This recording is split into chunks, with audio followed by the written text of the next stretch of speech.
Dear ladies and gentlemen, what if you had all the time in the world? I'm somehow certain that you wouldn't want to spend it with me. But for the next quarter of an hour or so, we're going to be talking to each other. I'm going to be talking to you, Heather, and let's make this worth your while. I didn't bring any distractions because I want this to feel rather, not being rushed, not being distracted, not being hectic in any shape or form. So the one thing is that I'm asking you is, let's not feel rushed. And I want to talk to you about, one thing is I didn't bring any slides. I didn't bring any slides, no pictures, no nothing, no video. So you'll just have to focus on me and what I have to tell you. So, and I want you to think about a work situation, your usual work situation that you probably encounter each and every day. There's this constant barrage of, telephone calls, meetings, emails, letters. Some people still do write, and other things that are going on in the office. And they're always your colleagues, mind you, not the evil coworker, but really nice and well-meaning colleagues of yours. And they always come up to you, and you probably do the same thing. I do the same thing, and they say, "May I have a second? Do you have a moment? I just need you for one quick thing."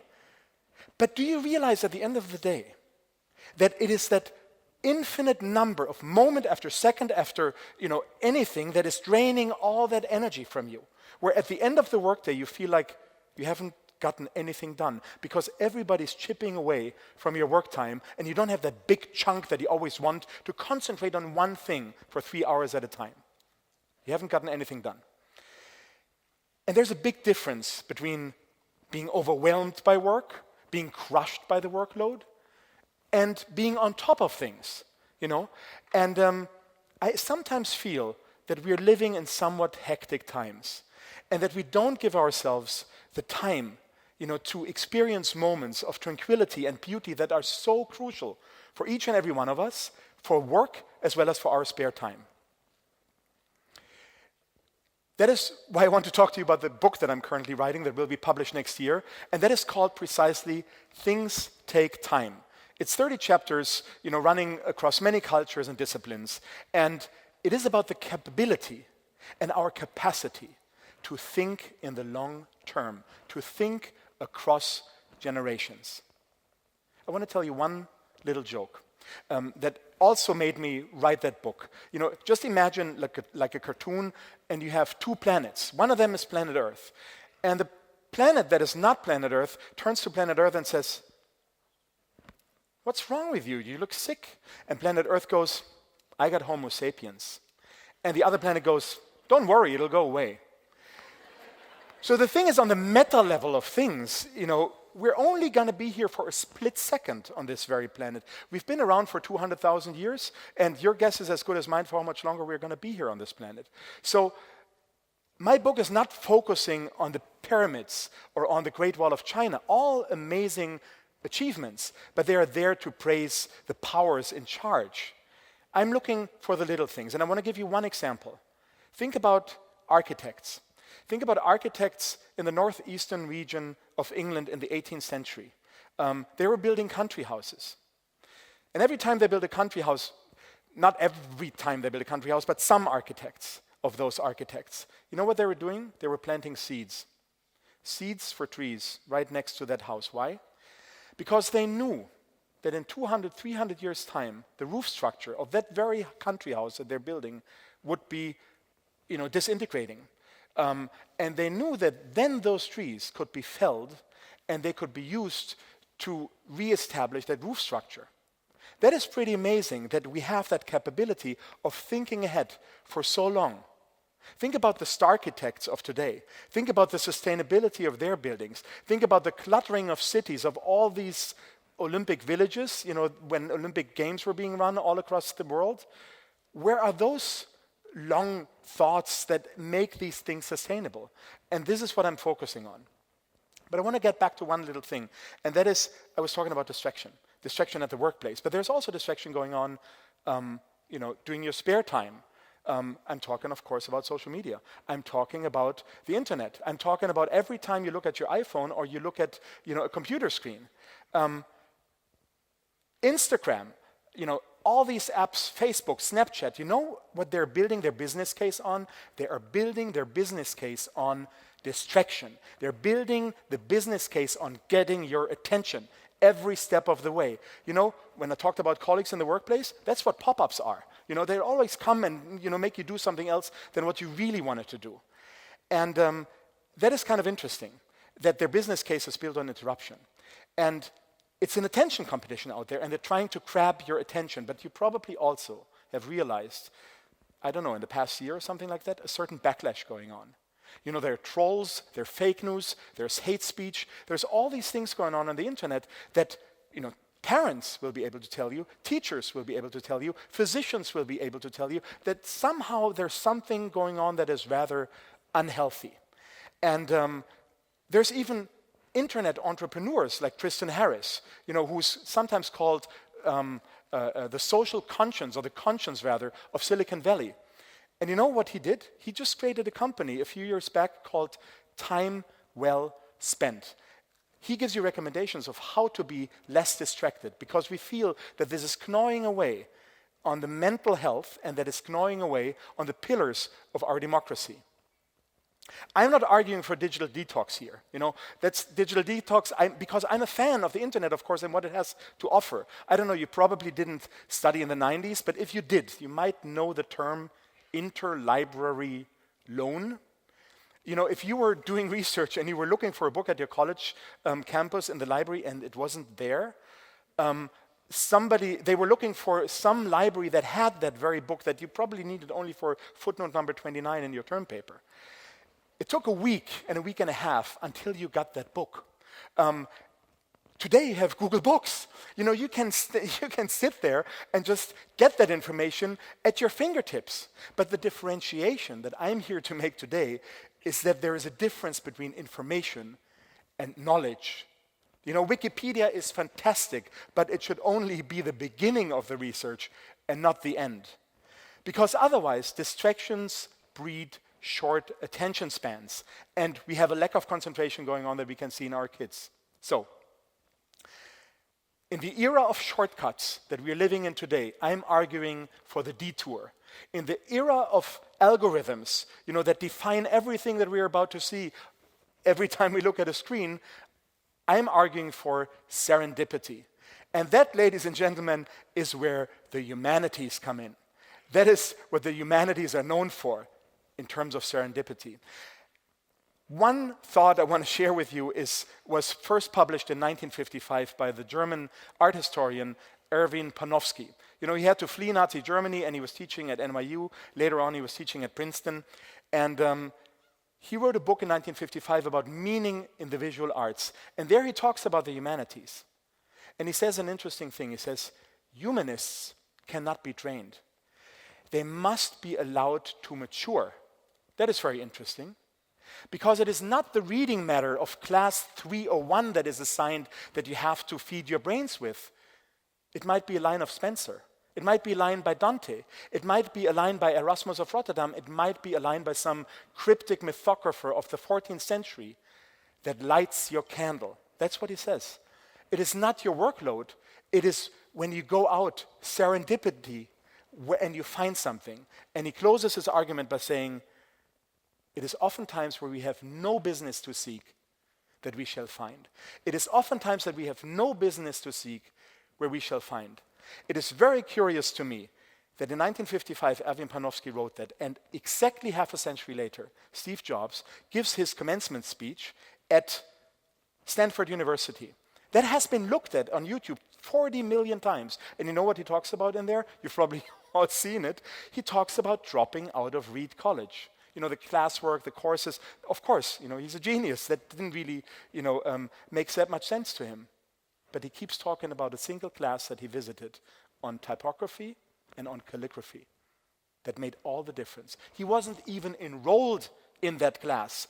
That's what I'm talking about, where we have no business to seek. That is where we can find. And we need time for that.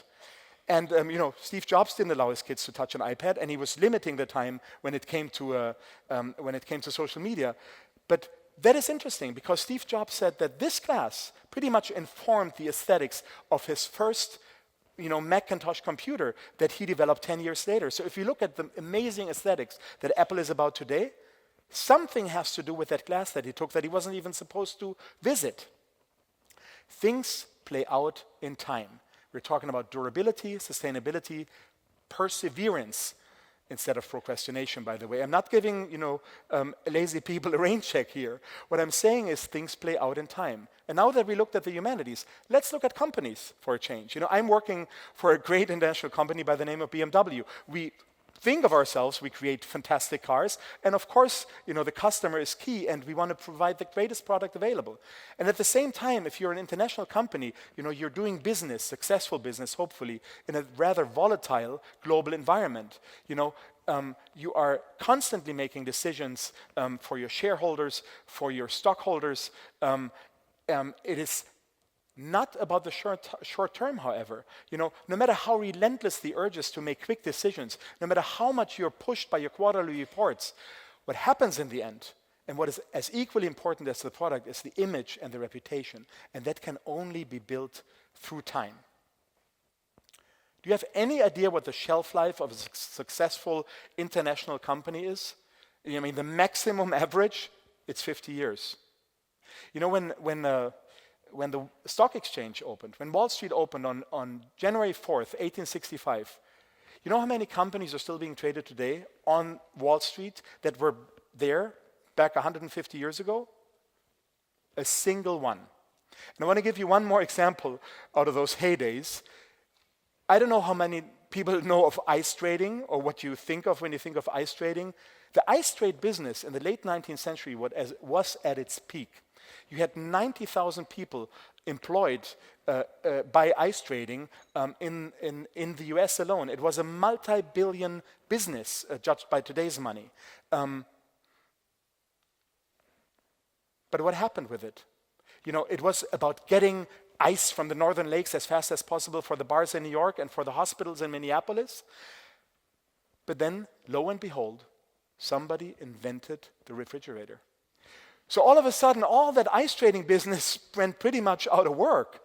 So there was a journal that everybody read in the business, and that was called the Ice Trade Journal. You know what that journal was renamed in 1910? Refrigerating World. So here we go. Poof, it's gone.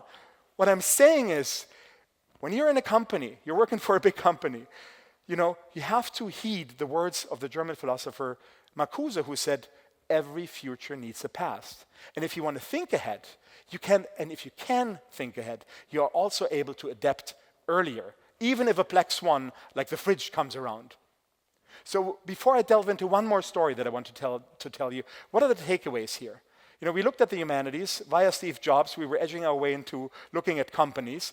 What I'm saying is you have to realize that business and humanities are not mutually exclusive. They can benefit each other.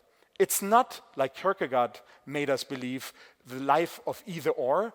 The life that we are living is a life of as well as. It just depends on what do we spend time on. And if you start studying the humanities, you're bold. It takes courage. You have to be passionate about something. You have to be interested in something. And that is what people do when they study the humanities. If you made a real good decision about what it is that you want to study, why study the humanities if you will not be able to, probably be able to, live your lifestyle and afford a family at the same time? You'd be better off probably studying law, business, or economics. But people are looking at soft skills, and people are looking at those people that are making a bold decision in their lives, and that starts when you pick humanities as something that you want to study. Empathy is a soft skill that every business is looking for, and empathy is something that you get by reading and working through 1,000-page novels, by reading through long philosophical treatises and following the protagonist of the novel or trying to get what an author has to say. If you practice that, you can pay attention. If you practice that, you do not get distracted. The deeper you delve, the more of an effort you make, the more you take your time, the more the insight will be, and the insight that you gain will be all the greater. It takes time, it takes effort. if you lead a healthy life, if you haven't lost anyone, if you can afford your food, and if you have shelter, you are obligated to go to the fringes of the outskirts of yourself and really work. And don't worry, energy will breed energy, and problems are solved through hard work. That is where humanities and business thoughts, come to a core together. I promised you one last example, and I would like to say close your eyes, and maybe if you do it, that would be great, because I want you to envision, so close your eyes. Close your eyes and envision mid-19th century landscape, southeastern France. You have little hamlets, you have little villages, and there's this one guy delivering the mail. He walks 20 miles a day, on average, every day, delivering the mail. This man actually existed. He was Ferdinand Cheval, a postman. And when he was 43 years old, in April 1879, he chanced upon a stone, like a rock, on his way delivering the mail. He picked it up, he looked at it, and all of a sudden he saw humans, he saw animals, flora, fauna, all these figurines, and he loved that stone. And he brought it back home with him to the village of Autrive. He was having a little vegetable garden at the riverbank of the Galore that was running through the little city that he was from. And since that day, every day, while he was doing his 20-mile route, delivering the mail, he picked up stones, he picked up pebbles, he picked up shells, he picked up rocks that he thought were interesting, and he brought them back to his vegetable garden. And he actually built a little wheelbarrow that would enable him to carry even more rocks. And you know what his vegetable garden looked like 33 years later? He had created the ideal palace. It's like 80 feet long, 50 feet wide, almost 40 feet high. An entire building made out of pebbles that he picked up on the way delivering the mail. And that very first stone that he gathered, he put on an altar on the top floor because he loved it so much. And if you look at that temple now, or if you look at that ideal palace, which it became known for, it has imagery of Egyptian tombs, medieval castle, Hindu building, a mosque. All of these things come together. How did he know all these things? He wasn't even an architect. He knew these things by delivering the mail because photography had been invented a few decades back. And he was delivering the mail, and he saw all these images also in magazines. And that's what informed his palace. And you know what the final inscription said on his palace? 93,000 hours, 10,000 days, 33 years. There was the French poet Charles Baudelaire who said that minds can communicate via centuries, 200 years, 500 years, 1,000 years, 2,000 years back, like lighthouses along the nightly shore. You're never alone in your endeavors. You can delve into books. You can read other people's minds. You can read about their challenges. You can read about their problems. You can read about their problem-solving skills. And it turns out they might be the same things that you're contemplating today. We are all standing on the shoulders of giants. So, just one more little thing. If you go to Autrive, that little village that has only 2,000 people living there, but 100,000 tourists coming to see the postman Cheval's ideal palace, you can buy all these little tchotchkes, like cups and miniature versions of the ideal palace and T-shirts and whatnot. But you can also walk the fields, because the fields outside of that little village, they're still pretty much the same that they were when Cheval was walking his routes. And you can pick up a stone, like I did. You can pick up that little stone, take it back home with you, put it on your desk, and contemplate. It's very humbling to think what one single person created out of that very stone. And sometimes that is probably a better idea than looking at your screen. Sometimes looking at that stone or whatever it is that you choose makes much more sense, and it's much more beneficial both to your work and to your spare time. And you know what? You do not need all the time in the world for that. Thank you very much.